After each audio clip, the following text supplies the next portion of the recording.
Welcome to the Friday Spotlight Energy Report for January 14th, 2011. Hosted by Jed Knutson, Shona Kay, and Julia Batchison. Here is Shona Kay with this week's major headlines. Thanks, Jed.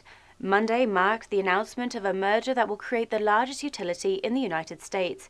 Duke Energy and Progressive Energy announced a $13.7 billion deal, resulting in a utility that will have a power generation capacity of 57,000 megawatts, servicing 7.1 million customers. If regulators approve this deal, the new company should have an easier time borrowing money for projects such as planned nuclear power plants. Progress Chief Executive William Johnson will serve as Chief Executive of the new company.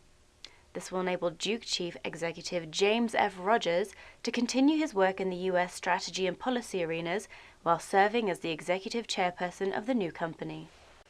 This past Friday, United States President Obama signed military appropriations bills that could significantly affect future relations between China and the United States. The new law requires that the Defense Department purchase its solar panels from non-Chinese sources.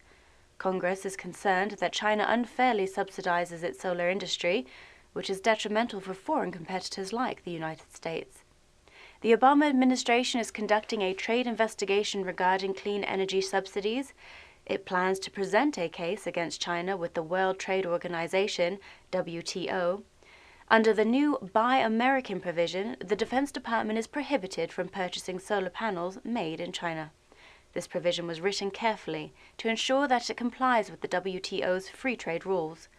That will make it difficult for China to request the provision to be overturned by the WTO. The Trans-Alaska Pipeline ceased operations last weekend due to a leak within the northern end in Prudhoe Bay. Oil prices immediately started to rise as a direct result of the shutdown. BP, the major owner of the pipeline, was once again thrust into a negative spotlight. The company is obviously still recovering from its tarnished reputation due to the Gulf oil spill.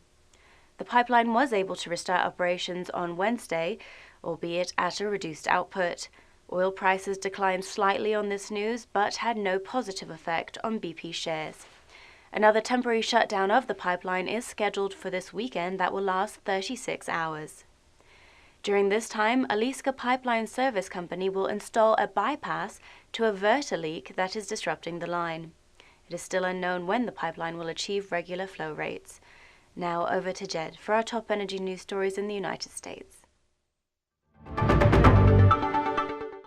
Thanks, Shona. The Detroit Car Show is stealing all the headlines for alternative energy this week in the United States. Car makers have put on quite an impressive display for the future of the automotive industry. Ford displayed 4 new cars, including 1 all-electric and 2 hybrid vehicles. The Chevrolet Volt won the award for the North American Car of the Year, and Porsche revealed its 918 RSR hybrid race car. GM in particular seems to be embracing electric vehicles as the wave of the future. In addition to the Volt, the company announced plans to develop plug-in versions for every brand it produces, including Cadillac. Company CEO Daniel Ackerson has been leading the company toward electric cars since he assumed his present role in September. GM hopes to recoup its electric vehicle technology investment quicker by using the technology in more of its cars. With carmakers making an obvious push to put an electric car in every driveway, Best Buy has signed on to begin selling household electric car charging stations for the electric Ford Focus. The actual launch of the Focus is expected to take place later this year.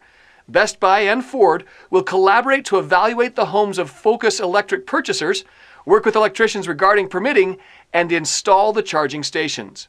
The charging station, which is 240 volts, will sell for $1,499 at approximately 1,200 Best Buy stores. This price is a 30% reduction from competing systems.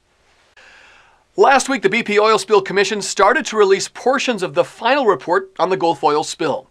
As more and more details were revealed, the Senate started to revive previous conversations regarding energy legislation and spill response.